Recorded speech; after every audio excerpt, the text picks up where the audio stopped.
Hello, everyone. That was a really quick intro. Welcome to Confessions of a Social Media Manager. I am Scott Ayers. You know me as the content scientist from the Social Media Lab, powered right here by Agora Pulse. And this is a show I've been doing the last 2 months or so. I'm here in Agora Pulse, just talking to social media managers about their life in social media, kind of, the things they love, they don't love, the ups and downs, and where they got their start in. And so it's a fun show. I've enjoyed it so far, all the interviews that we've had on here. And today I'm going to be joined by a friend and a guy who's, been in the comments on all my live shows for a while now, who accidentally found me. He said recently, which is, I even told him that my wife accidentally found me too. And so we're doing something a little different on this one. Normally I run a timer as part of a test. I'm always testing, of course, but we're going to go right on. I'm going to bring Greg on and we're going to hop into a fun little segment. So let me bring you on. Greg, welcome to the show. Hello, everybody. This is Greg or Gregory Vaughn. You told me the name of your town. It's out in Missouri. Where are you at? Cape Girardeau. See, I'll forget that a lot. It's kind of near everything. Memphis and St. Louis and kind of in a circle there, right? Right. We're kind of the center of nowhere. And center of nowhere. Well, I live in the center of nowhere in Texas, so I totally get that. But Gregory has a company called Media Leaf, and we'll dive into that here in a few minutes and talk more about it. But I want to do something that's just purely for fun. I normally do this at the end of my Social Media Lab live shows. I haven't really done it on this show just because of time restraints and stuff like that. But I'm going to do it first with you, Greg. Greg agreed to be a guinea pig for me. And it's a little something that, I call 5 questions. And it's just kind of some random questions that I like to ask guests that come on the show. Now, Greg, I'm going to give you the choice. You have 3 choices today, Greg. All right. 5 questions. It all pays the same, right? It all pays the same. And this is sponsored by you. I say sponsored, really, just you go to poddexlab.com. And if you buy something, I get like $1. But Poddex has an app for your phone. They also have physical decks where you can ask people questions on podcasts. It's got podcast ideas. It's got all kinds of random stuff. And you can even use these like for just conversation starters at your house or something if you wanted to, on your first date, perhaps. So here's your choices. I can ask you questions from the interview deck, which are a little more open-ended. I can ask you questions from What the Heck, or I can ask you questions from Would You Rather. So which ones do you want me to pull from? What was the middle one again? What the heck? And Would You Rather, or just random questions? Let's just go with the random questions. I'm feeling pretty random today. All right. And these are Thursday. Not, there you go. These are not rehearsed. I have not looked at them. And unless it's like, there are a few that I need to toss because I would not ask them on a company page. And so if I see one of those, I'll toss it. All right. So here we go. 5 questions with Greg Vaughn from Media Leaf. When you die, what do you want to be remembered for? Oh, man. I think that I would want to be remembered as the guy that people could call when they needed help. Ooh. Whether it was business help or something personal. Hey, Greg, I don't know how to handle this situation. What would you do? I think I'd like to be remembered as the guy that was just around when somebody needed something. Good answer. All right. Question 2, 5 questions with Greg Vaughn from Media Leaf.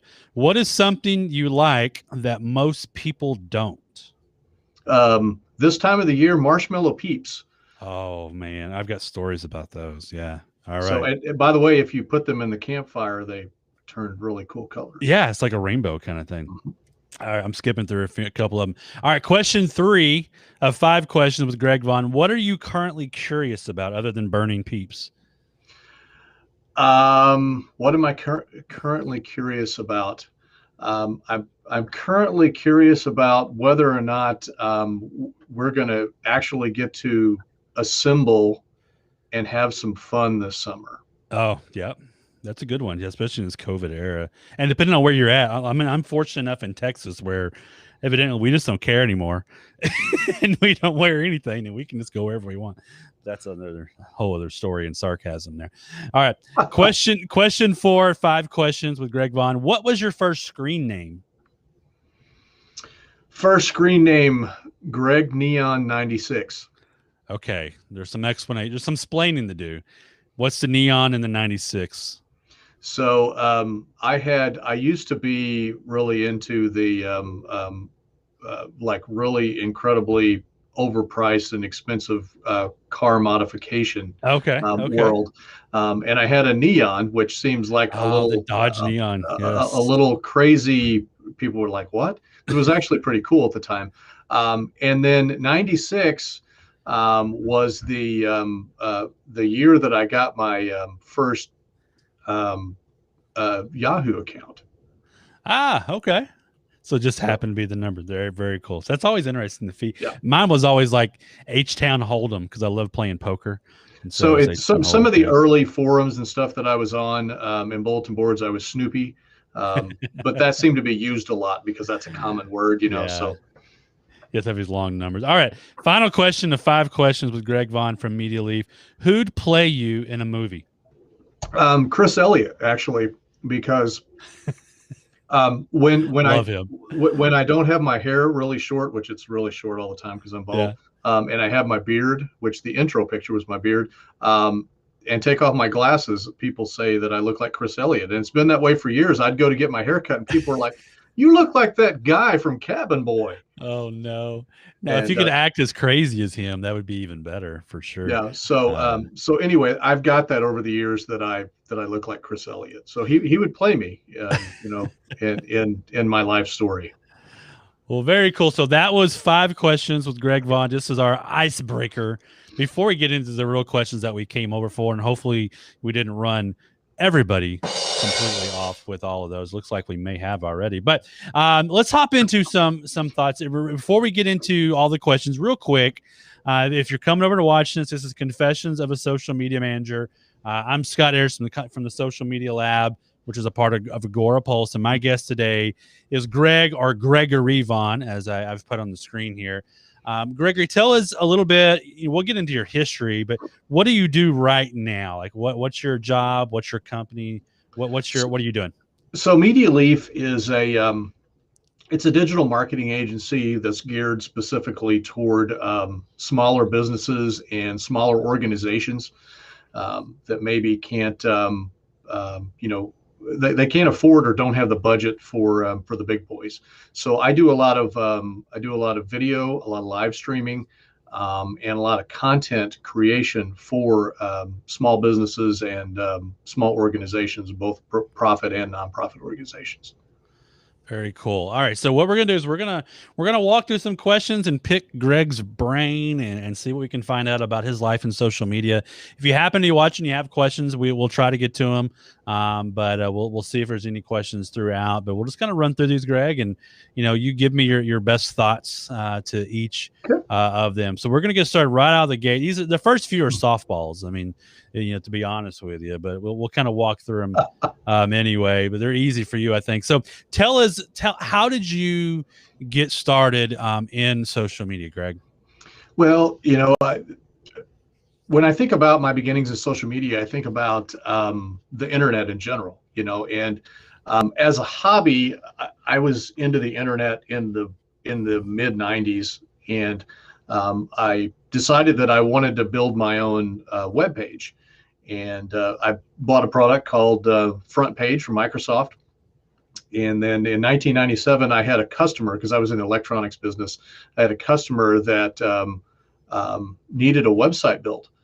So I built my first website in 1997, just on the side as a little hobby project. And I really got interested in helping people share stuff. Not just my own stuff, but helping people share stuff. And also being in music, I was trying to figure out ways to share my music as well. So back in the '90s, before any of the big social media things that we know today, I was kind of being social on the internet.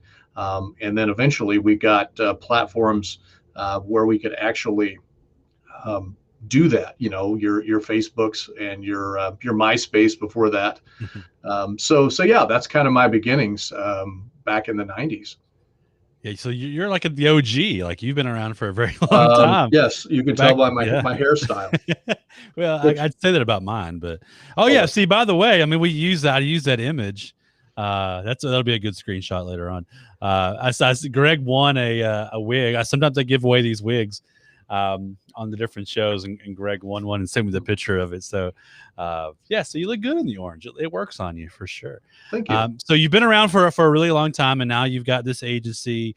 That's kind of got some niches, and we'll probably maybe hop in maybe a little bit more in the niches as we get Okay. going. But right now, though, do you have a number? Like, are you how many profiles do you run, and are you a one man show? Is this multiple people?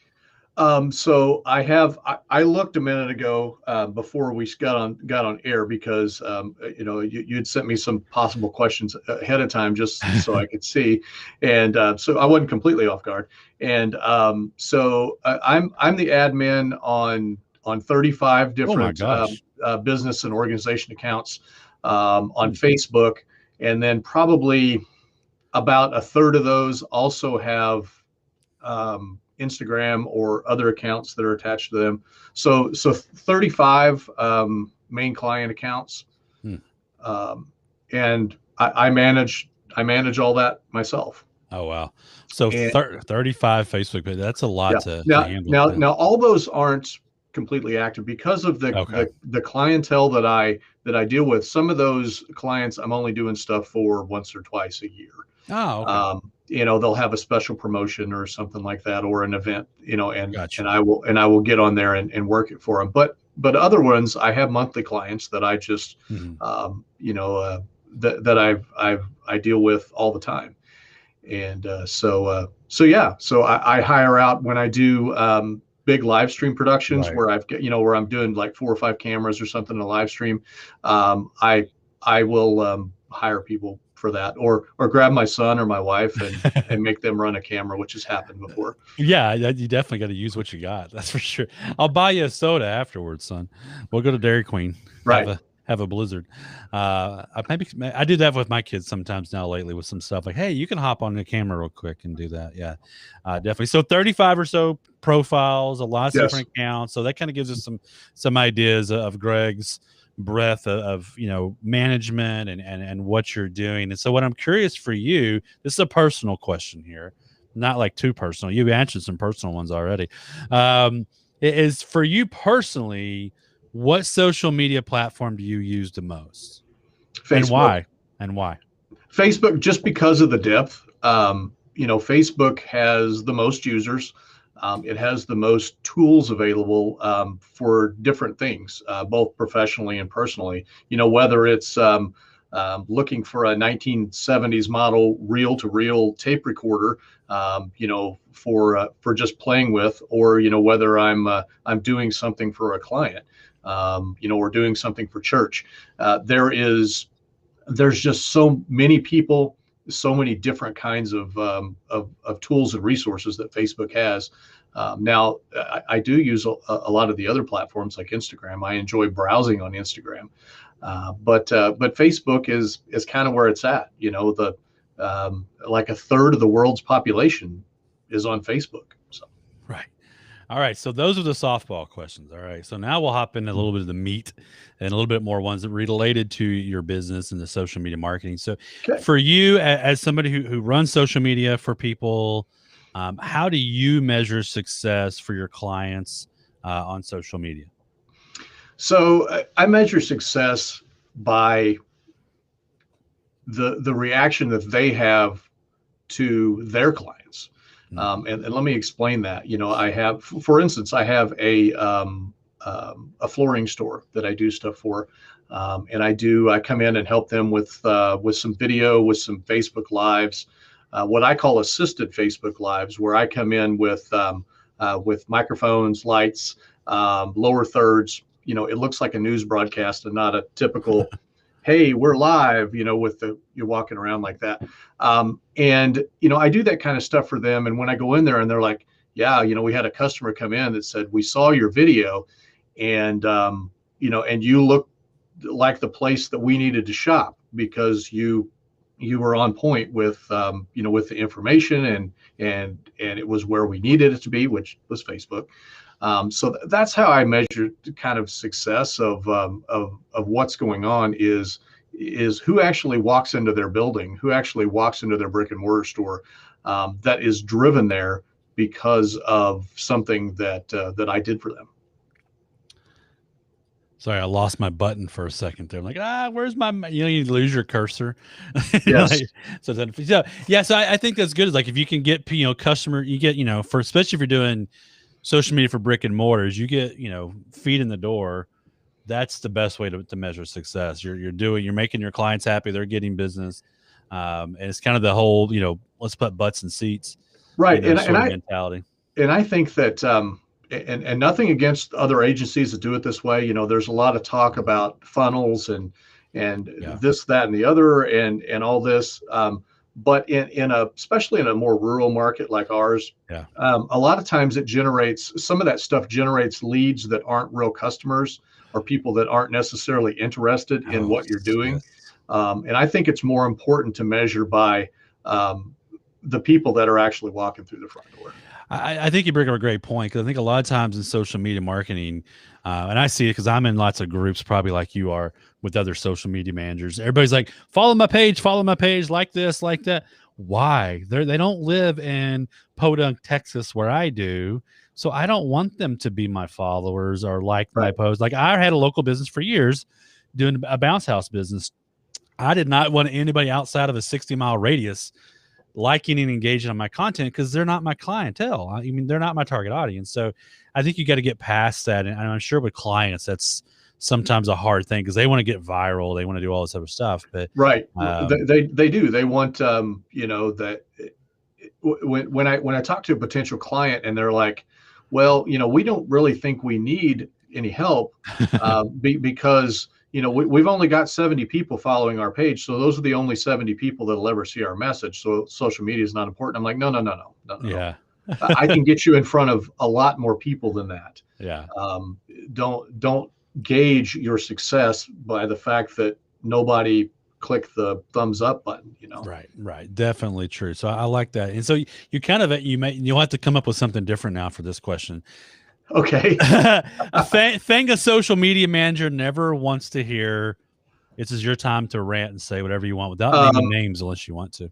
No. What do we never want to hear? Hey, make this go viral, which I think that anybody that's in digital marketing hears that. What I don't, people will go, I need to know the exact ROI of this, this service that you're selling. How much more money am I going to make than I did last year because I hire you to do social media? And I'm like, well, if I told you a number, I would be making it up. I can show you examples, blind examples of some of my other clients and how their business has grown, but they're a flooring business and you're an insurance agency. It's not going to be the same. It's not going to be the same thing. And but people expect when they hire you to get these big numbers. Maybe they're following a page, like Agorapulse or something like that, and they see that there's 60,000 followers, and they've got 17, and they're a pharmacy, and they're like, well, we're going to hire you from 3 months. We'd really like to be up around 20,000 followers. And I would be like, there are big multinational $1 million brands that don't have 20,000 followers. No. And I think that's, and I'm curious though, I mean, because I don't think it's one of our questions here, but I mean, as somebody who runs an agency, how do you set those expectations properly? I mean, is that a struggle that you deal with in setting those? With some clients it is, because they're, and I'm going to, we're talking digital here and we're on the internet. So let's bash traditional media a little bit. So, for 100 years or, with print over 100 years, people have been programmed that this is the way things work. With TV and radio, this is the way things work. And the radio guys and the TV guys, and I'm good friends with some of those guys. There's a TV station in the next building over from where I'm at. Okay. And, they do a good job at what they do. Right. But people, and I'm a little off topic here, but people see them every 3 months. They come in when there's a new special advertising package. They'll come in, and then they won't see them for 3 months. and it's hard to convince people. Social media is different. Right. You're going to talk to me twice a week. Yeah. I've had clients say, "What's wrong, Greg? Why did you call me today?" And I said, "Well, there's nothing wrong. I just want to see Yeah. if anything's new that we can talk about this week on social media." Mm. And they're like, "Oh, you're not. Do you need me to buy something else?" No, Well, no. yeah, yeah, I get that. It's social media is very personal, and Yeah. if something changed, if I had a winery client, and they're like, "Well," and that's who asked me this. Is there something wrong? Why did you call? And I said, "What's going on this week?" Well, we have a new wine that we just it's going to premiere this week, and I'm perfect. I'm like, that's Right. why I called you, because that's the kind of stuff that we need to portray. That's the kind of information that we need to be feeding people out there. And that's why I'm here. Yeah, I think people, especially, I live in a small town, smaller than yours, and everybody loves the local newspaper. And actually, the local newspaper still does really well because small town, everybody wants to see their kid's face in the paper. It's not news; it's more reporting on a few things that happen, and then it's a lot of advertisement. And Johnny did this, Sally did that. But yeah, people get used to that's marketing. I paid the $100, $125 a month to be in the paper, and they don't think about it everywhere else. See, that is an interesting side effect of social media managers that you want, and that's good of you as a social media manager. You want to know, hey, give me something because I can't help you if you don't help me. Sort of mentality. Well, and another little quick caveat on that, that I talk to people about is I see people spending thousands of dollars a month on local TV. I mean, literally thousands of dollars a month, sending people to Facebook, and they'll be like, this is blah blah blah. Check us out on Facebook, and I go to their Facebook page, and they haven't posted in 3 months. Right. And I'm like, you're wasting money with traditional media because you know that Facebook is important because you're using your TV campaign to get people here, but you're not doing anything here. And that's interesting. So hire me, and there you go. Pay me thousands of dollars. Well, first of all, that's what I tell people. That's what I tell people all the time. I was like, if you would just give me as much money as you give the TV station, golly, yeah, or give me half, and I'll still get you a lot more business. Yeah, that's an interesting little way to get. That's like a ninja trick to get business. Like, go check out the local TV marketing. Are they doing anything on Facebook? Hey, I'm gonna help you out with your TV ad, make it better, and kind of do the whole Quentin Tarantino thing all the way back. Right, around. do it backwards. Yeah, for sure. So that's kind of the the thing that you are annoyed the most with, or it's most frustrating with being a social media manager. Now, what's the opposite? Like, what's the thing that you love the most about being a social media manager? And I kind of maybe touched on this in the beginning when I talked about what I like to do is I like seeing people build things, and I like helping people build things. And it's it is a social world. And if I can help people increase their business, if I can help people, if it's an organization, and I can help people get people to an event that maybe they didn't know how to market. Maybe it's a very cool event. Maybe it's something I participated in. We didn't get to do it last year, but in 19, I rappelled off a 12-story building to help a local charity. And but without proper promotion, nobody would know that that's there. And I like businesses and organizations to be moving this way. And that's the most rewarding thing about what I do is helping people succeed. And it's more so than myself. I want to see the video of you repelling. We'll have to see that one, find that one.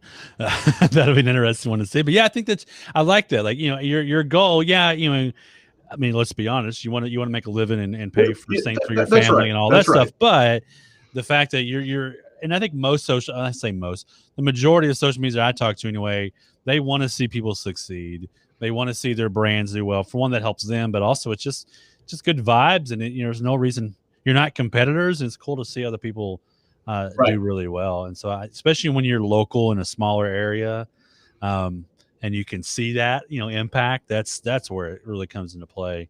And I like the charity stuff as well, like hopping involved with that. That giving back your your gifts to those charities and helping them out. Chris Strub, who's a good friend of mine, a good friend of the show, he does a lot of nonprofit. He's known as the Giving Day guy, and he does all these huge, massive Giving Day live streaming.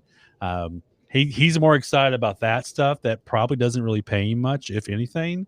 And then he is his stuff that makes him more money, because it's just that giving back to everybody. So definitely see this. If you're just hopping over here, I'm with Greg Vaughn. We're talking about different things in the life of a social media manager, and we're about halfway through our questions. The next question I want to ask you, and you've been around long enough. You're in the OG. You've been around since the '90s, back in the MySpace days.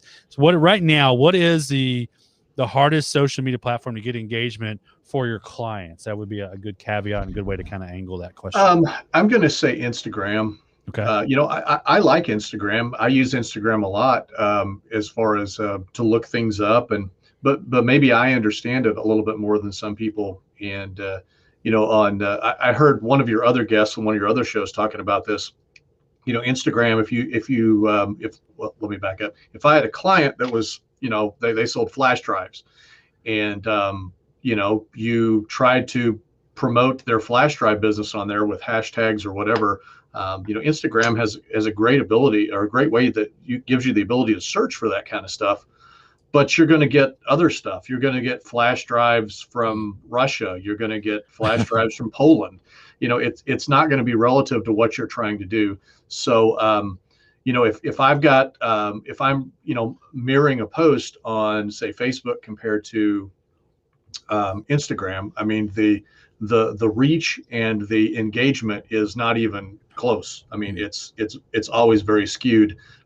Even if the content is very good, it's just harder to reach people on Instagram, I think, for something that's as popular as it is. Yeah, and I think too, I mean, especially because you do most of I'm assuming all your clients are within a local radius, right? Correct. That's correct. And I think that comes into play too. I've found local, it's a little bit harder for a lot because, Instagram tends to be more of a global way to be found and seen, where Facebook you tend to target differently. So I think, yeah, you're in line with a lot of the people who do local marketing, where Instagram can do well for restaurants and some other things because it's so visual. But if you don't have a lot of visual stuff on a daily basis, it kind of right. If the product that you're selling is more informational, yeah. Insurance for an example, it's just really hard to reach people on Instagram. Mm. Now, if you're a clothing boutique or a local restaurant that has some cool dishes or whatever, then it's easier to get engagement. But for the general business population, it's hard on Instagram. I definitely can see that, and I could, I think there's obviously ways you can attempt it and try it. Not worth, maybe you shouldn't give up completely, but I do think local businesses sometimes just focusing on one is best. Wherever you're at, like for me, like I do social media for our church, and we had Instagram, and I went, why are we over here? Why are we posting?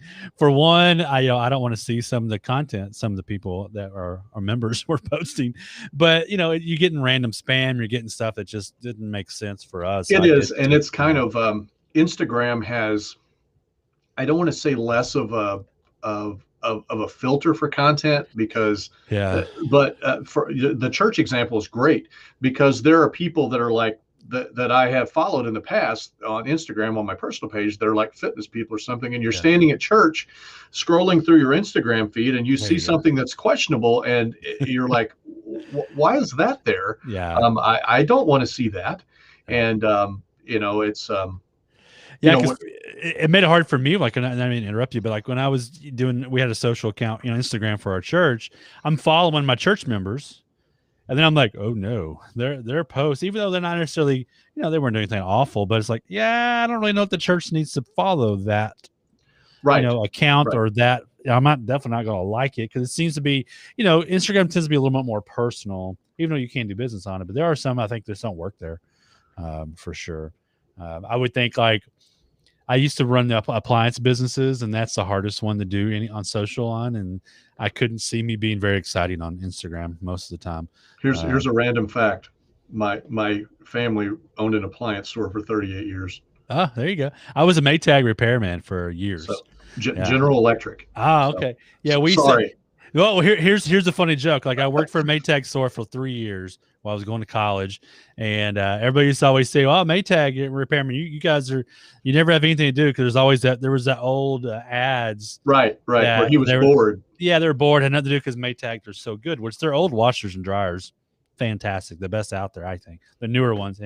But our joke was, oh yeah, we stay busy because we're always repairing GEs. So that was always our caveat and our Fair and our enough. joke. And of course, now not to bore anybody who's watching this, it is now what Electrolux bought Maytag, who owns Whirlpool, who owns all these Right. others, and it's a weird It's little it's world it's now. kind of like LCD panels.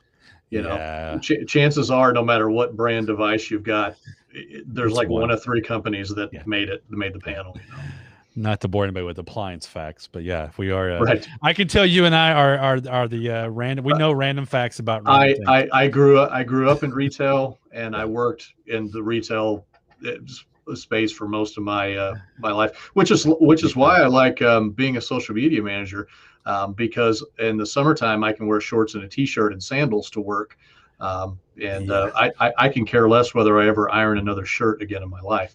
Uh, I haven't earned an ironing board or starch or slack since I quit working in retail. So or and selling cars or whatever else. So yes, yeah, definitely. people's like, what's starch, and I'm like, no, you don't want to know. Yeah, you don't want to know. Anyway, so back to our question. We got a couple more questions here with Greg on the confessions of a social media manager. As a social media manager, what do you think is the most important skill set that you or any others, maybe somebody who wants to be a social media manager, that they've got to have? Video, without a doubt. Ooh, Um, I think that video has grown in the 3 or so years that I've been my own boss. In the beginning, I just never really realized how important video was going to become, and not just streaming video and not just doing things like what we're doing right here, yeah. but pre-recorded stuff that requires some pretty fancy post-production. I've had to increase my knowledge. Had to buy some better gear just to satisfy some of the customers, Mm-hmm. and quite honestly compete against the we talked about traditional media. TV and radio stations, they've got production departments that are jumping into digital because Right. they're losing their advertising space to digital. So they've all got Mm-hmm. digital legs. So I think to be an effective agency, whether you're 50 people or 5 people or one person, you've got to be good at video, and you've got to be able to do things that a year ago, before COVID, you didn't do. If I was asked last February, hey, can you come to this regional realtor association meeting and set up multiple cameras and live stream it with lower thirds and have microphones on everybody? I would say, why would anybody want to do that? Right. But that's the reality of where we're at now. Mm. So I think video in all aspects it has to be at the forefront of what you're doing for your clients. That is such a good, and that you're the first one to ever have that as your answer so far. Anybody we talk to, because most people talk about, oh, you've got to be flexible, you've got to be this, but I think being smart, especially an agency, man, you know how to do that. You know how to do live video production. You know how to, come in and film testimonials, or like you said, do, a live production of a meeting. Yeah, you now just we'll play a sound effect. You add a little bit of money to your bottom line to that. In the age of COVID, it was just inside baseball. In the age of COVID, it was a saving grace for me, Right. because that first month, I had 80% of my monthly clients just time out. Right. We don't know what's going to happen. We don't want to spend any money, and the ones that I convinced that they needed to stay on course, even if it was less money out of their pocket, they didn't just need to curl up in a ball. Those clients did great because everybody was at Yeah. home, and what did they do? They got on Facebook. Yeah, I mean, Zoom became a verb. That Right. means something completely different now. Right. And uh, so yeah, I mean, you have to be able to adapt, and video is become incredibly important. And I've everybody talks about Zoom fatigue, and I guess that's true if it's a boring meeting. right. But if you've got engaging content, you got things that people are interested in. It's no different than any other kind of marketing. You just put on your orange hair, There you go. and there you go. Orange hair don't care. Yeah, I mean, I think I think we hear that Zoom fatigue. I could see it for people who worked, for offices where they always met in person in conference rooms and never had to do Right. online meetings. But for brands, it's a different thing. Internally, yeah, maybe you've got Zoom fatigue, but I think video for your product or doing live, streaming for talking about whatever it is that you do, making videos for YouTube or TikTok or wherever else. There's still so much value in that. To use a social media manager, know something about that. I mean, go to LinkedIn and do some searches for jobs for content strategists and content creators, and most of it's going to be video. They're going to mention video. Like, you've got to know something about it now. Where a couple years ago, no, that was a videographer. They'd hire that guy to do it. Right. The old skill set was, do you know Photoshop? Yeah, Do yeah, you know Adobe Illustrator? Now it's like, can you do Final Cut Pro? Do you know Premiere? yeah. Do you know DaVinci Resolve? I mean, there's, and sometimes these big agencies are even asking you to, kind of like a mechanic. You go to work for a car dealership. They're going to go, do you have a full tool set? Do you have the Snap-on toolbox that is the size of a minivan? A Right. lot of these agencies that I see, because I pay attention to the ads that even in markets that aren't mine, and they'll be like, must have own laptop that does this, and this, must have own video camera, must have DSLR. They're requiring you to bring those tools in with you. Mm. So which it's just it's an evolving time. For sure. I think and you mentioned to, so maybe the word that video is a product of adaptability. You've got to be able to adapt and change, like what you did 20 years ago on MySpace, you're not doing today. Right. Um, I don't have yeah. the little Tinkerbell flying around leaving the pixie dust trail, like we used to do in the MySpace days. I Right. didn't personally have Tinkerbells. That was an example. I didn't either. Yeah. So I'm pretty video. sure it was like an X-wing or something flying around. So if you want to be a successful, learn some video, even if it's just minor, just a little bit, even especially in a small town. I know for me, if I were to approach people and say, "Hey, I'll do live video production for you," I would get clients like crazy because nobody knows what the heck to do with it. Even the minor stuff and simple stuff that people don't know. So yeah, social media manager definitely know how to do that and figure out how to market that. All right. So the next question I want to ask you, we got two more questions left here with Greg on the confessions of a social media manager. You don't have to name clients here or save the innocent here. Is what was your biggest mistake that you made as a social media manager, and then how did you fix that mistake? Let's see, biggest mistake that I've ever made. I, I think that there's a couple that come to mind, and I'll just run through them real fast. My first one, when I first started this business solo, was assuming that people were going to find value in what I did. Hmm. Unlike other types of advertising, people can do this themselves.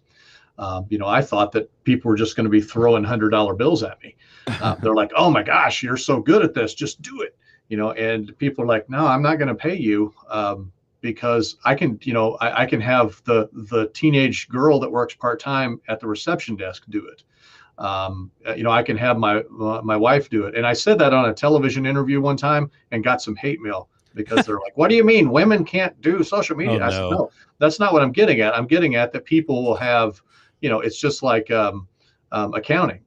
Hey, honey, can you help us do these books? That's maybe not always the best way to run your business, but you're just, you can do it yourself or know somebody that can. So why not?" I think that was a big mistake I made. And then that goes into the other thing is people don't understand. Let me back up. How did I fix that? I try to educate people on why it's important to have a professional do it. And then that goes with the second part of this, which is I think that another big mistake I had is that people understood the time it took to do some of the things.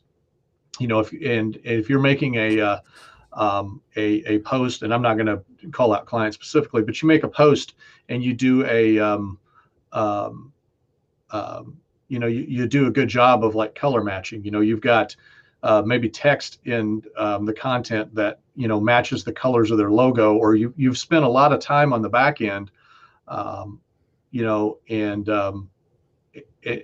and they don't understand that. They're like, hey, well, let's just change this. Well, we can't just change that. It's going to take.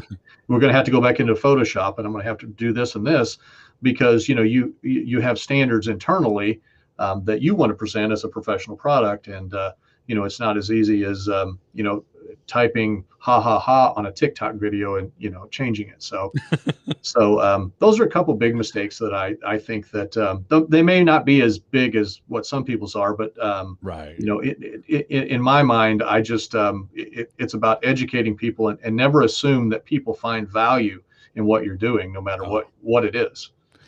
I think it's different. You kind of answered the last question I was going to ask you, is what advice you gave. So it sounds like you would just kind of think a little differently, and maybe restart. Yeah, and I was in the beginning when I was fighting for clients outside of my circle, and I mean, Right. there are people that a few people that are like, hey, I'm glad you're doing this. Come help us out.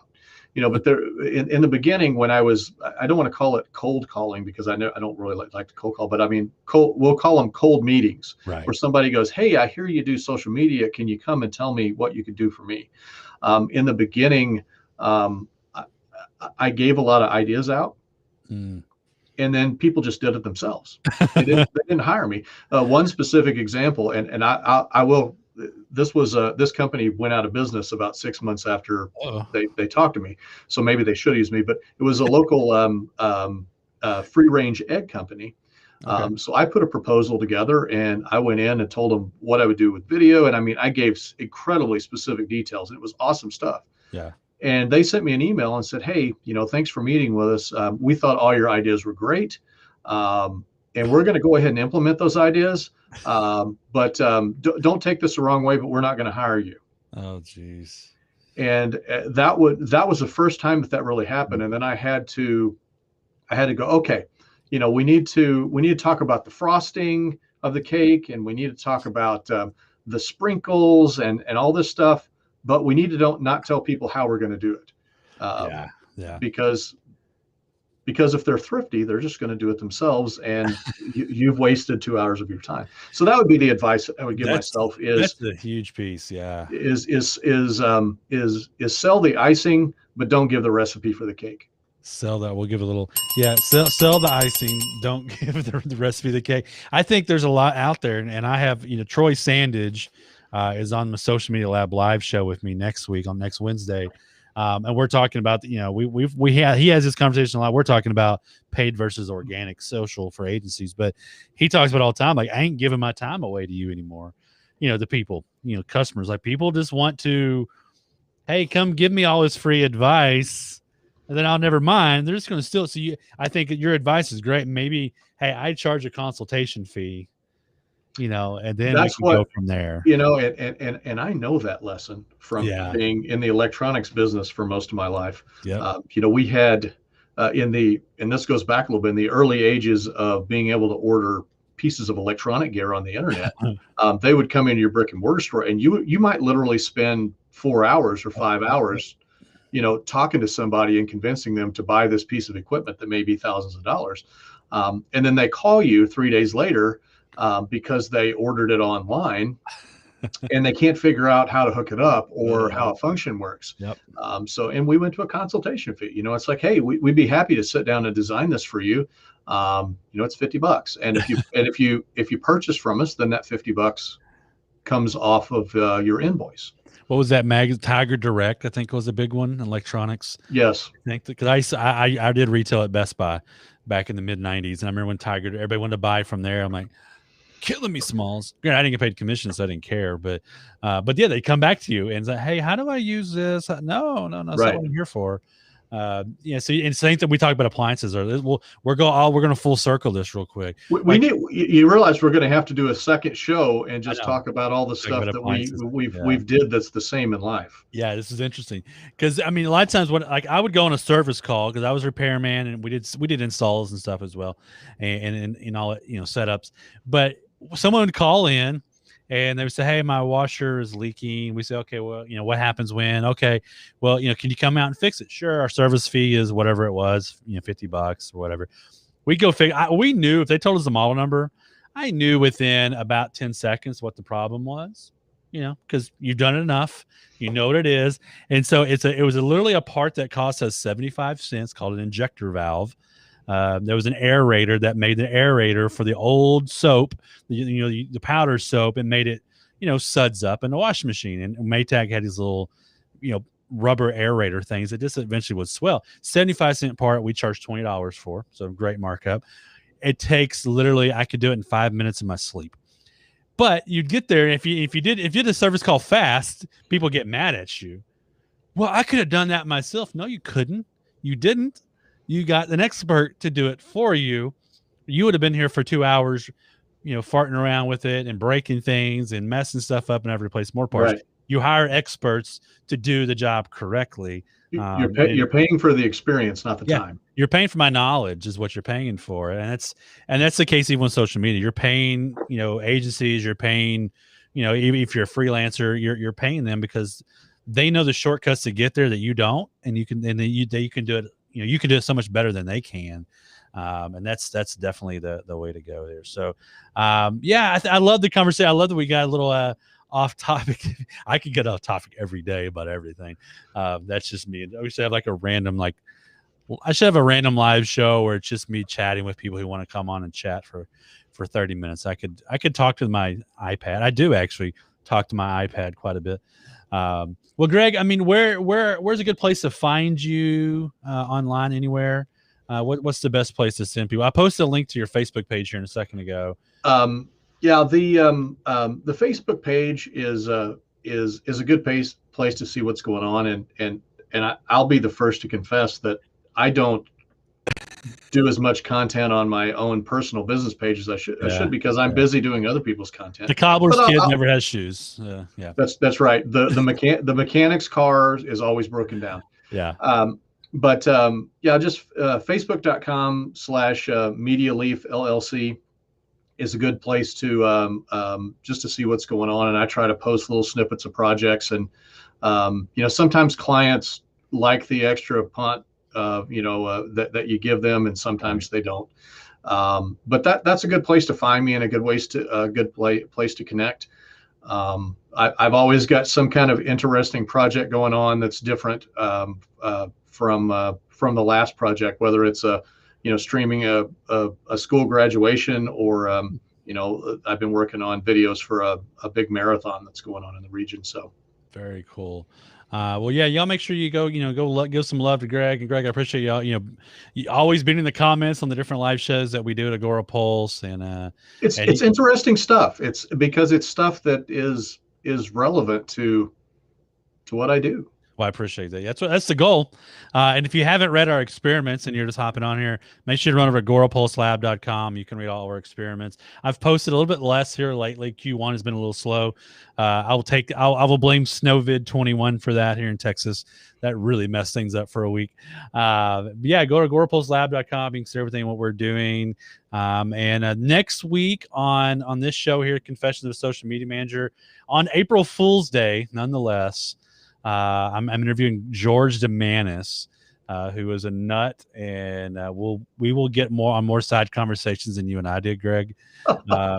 George and I are in a fantasy football league together, and he's up in New York, and I'm in Texas. So he's a Giants fan, I'm a Cowboys fan. So it's we're always ribbing each other pretty hard. So it'd be a fun one on April Fool's Day. I thought was even better to interview him. So appreciate all of you watching. Appreciate you, Greg, for being on the show. And we'll see everyone next time we go live. See ya. Thanks for having me. You bet.